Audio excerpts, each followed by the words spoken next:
we came to know about the main verbs and auxiliary verbs. Now we start learning about tenses. So tense is a basic concept of English grammar. Tense is a basic concept of English grammar.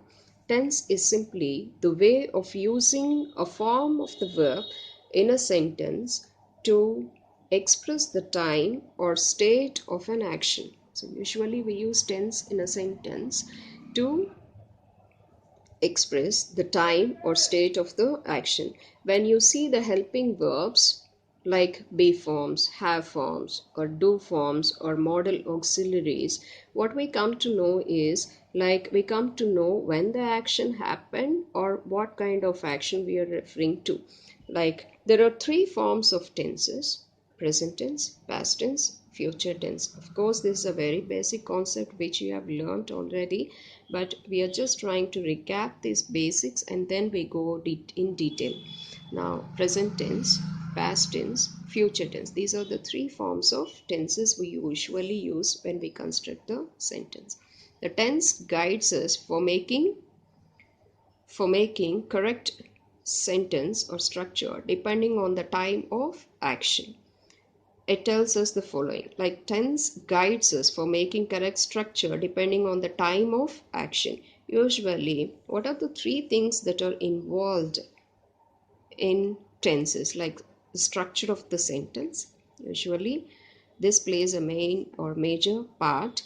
Structure of the sentence and which form of main verb should be used in a sentence. We have already learned different forms of main verbs, and I think you remember that. First one is like basic form, infinitive, and third one is past form, fourth one is past participle, fifth one present participle, and the other one is gerund. So all these are different forms of verbs. So which form of the main verb should be used in a sentence, that we come to know when we are trying to construct a sentence. First, what is the thing that we want to express? Based on that, we have to use the form of the verb also. Which auxiliary verb should be used in a sentence? To make it a correct structure, we should know which auxiliary verb should be used in a sentence. These three things we have to be very particular about. See this example. He worked in a factory. He worked in a factory. By looking at this form of the verb, the main verb, the base form, it is added with ed and it is showing that it is in simple past form. So he worked in a factory. This is an example for past form. He works in a factory. So when you see this form of the verb, we come to know that this sentence is in present tense. Like he will work in a factory. When you just see here the helping verb which is used, and also the main verb, the form of the verb, the verbal phrase here. When you look at this phrase, we come to know that this is in future tense. So by looking at the form of the verb in a sentence, we come to know in which tense it is. Of course, sometimes there may be some exceptions also, but usually when you look at the form of the verb, you come to know that this is in past tense, this is in present tense, and this is in future tense. So the tense is the way of structuring a sentence using correct verbs and auxiliary verbs to give a meaningful sense with regard to time of occurrence of the action. Usually when you see the helping verb of the sentence, when you see the main verb, the form of the main verb in a sentence, then what we come to know is, we come to know the time of occurrence of the action. Of course, when you just construct the sentence exactly with correct forms of verbs and auxiliaries, the sentence also gives us a meaningful sense.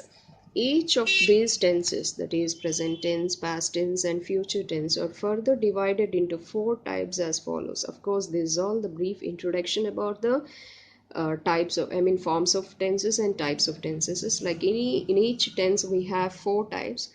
What are those? In present tense, as you know, we have simple present tense, we have present continuous, we have present perfect, we have present perfect continuous, and past tense, simple past tense, past continuous, past perfect continuous.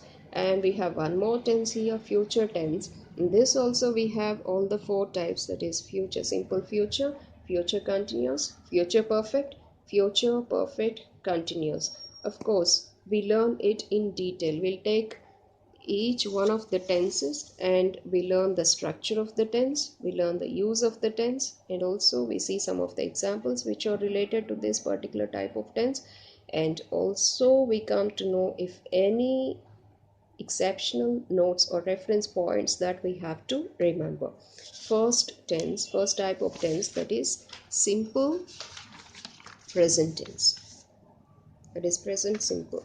The structure of this present simple, of course, when we are constructing sentences, we may construct a positive sentence or a negative sentence, or of course an interrogative sentence. So if you construct a positive sentence in this tense, if we construct a positive sentence in this tense means simple present tense. So what is the structure?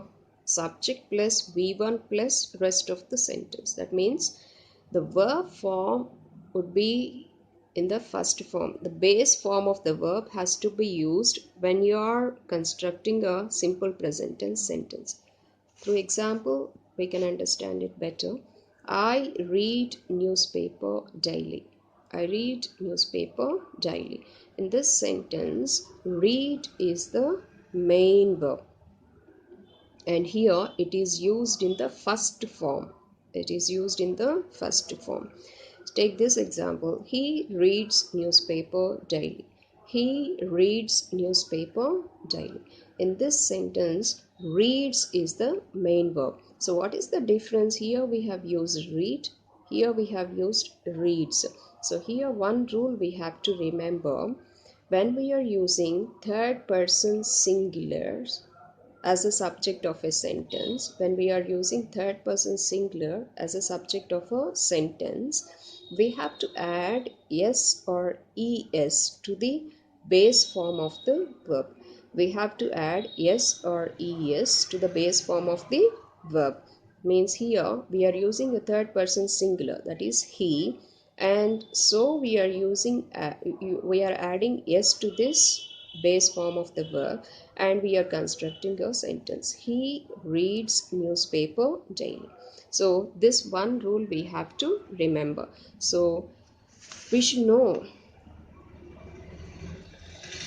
he, she, it are called as third person singulars. Third person singular. He, she, it. When we are using these third person singular in a sentence as a subject, then we have to add s or es to the base form of the verb. Now we see the structure of the negative sentence here. Subject plus don't plus doesn't plus V1 plus rest of the sentence. How to make a positive sentence, like how to make a negative sentence.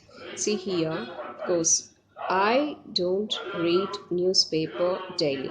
I don't read newspaper daily. I is the subject. Don't means do not.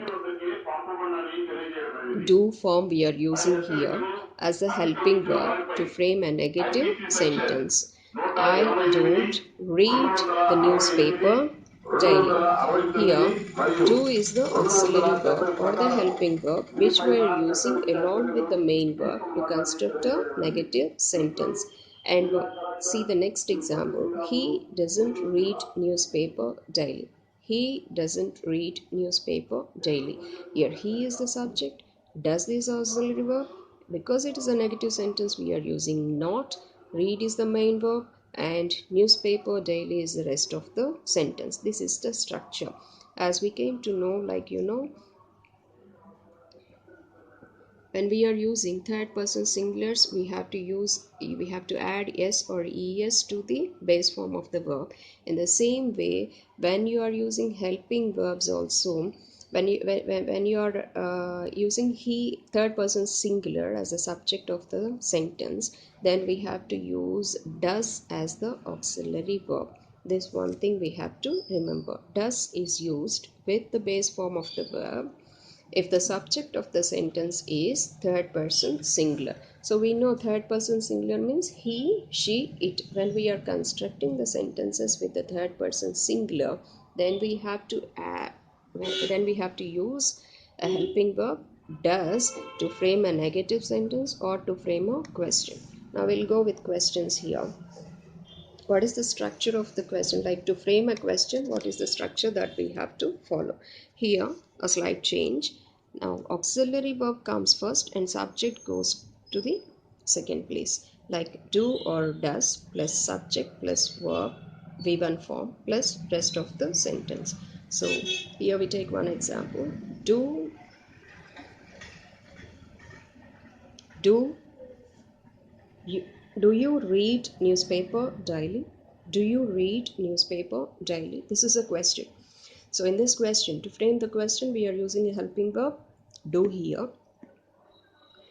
Do and you is the subject, read is the main verb, and rest of the sentence like newspaper daily. So we are keeping the auxiliary verb first, and next we are keeping the subject of the sentence, and next main verb, and next rest of the sentence. So this is how we frame the question. Based on the subject of the sentence, we change the auxiliary verb. That means here we have used the third person singular, and so we are using does as the auxiliary verb, and we framed a question. Does he read newspaper daily? Does he read newspaper daily? Does he read newspaper daily? This is the question. So here yes or es is not added to V1 if we are using does in the sentence. Usually this particular thing we have to remember. When we are using does in the sentence, there is no need of adding e or es to the main verb. This one particular thing we have to remember. Now when it comes to the uses of this simple present tense, we are talking about simple present tense. So we learned the structure of the sentence, and now we are talking about the uses. When we use this simple present tense, in which situation, or like in which situation we use this simple present tense, or to express what kind of actions we use this simple present tense. First thing is, when we are trying to express habitual actions, that means the actions which we do as a habit, then we put that sentence in simple present tense, or we construct the sentence in simple present tense. Habitual actions. See this example. She does gardening every day. She does gardening every day. It is her habit. She does this action every day as a habit, and when we are expressing such habitual actions, we just put them, or we construct the sentence in simple present tense. And now structure also you have to concentrate, like she, this is third person singular, and so we are using does here. She does gardening every day. Does is the main verb, and gardening of course is used as a gerund now. So this is a different form of the verb. She does gardening every day. Now repeated actions. So if we are trying to refer to the actions which are repeated in regular time intervals, so such repeated actions are also put in simple present tense only, or else we construct such sentences in simple present tense. See here in this example, we get salary every month. That means this action is repeated in regular interval. We get salary every month. Now take the other one, scheduled events or actions. So when you are referring to some events or actions which are scheduled in a particular time period, or on a particular date, or a particular time, then we express such events, scheduled events or actions, also in simple present tense only. See this example. The college reopens on May 15th. That means this is something we are referring to an action, or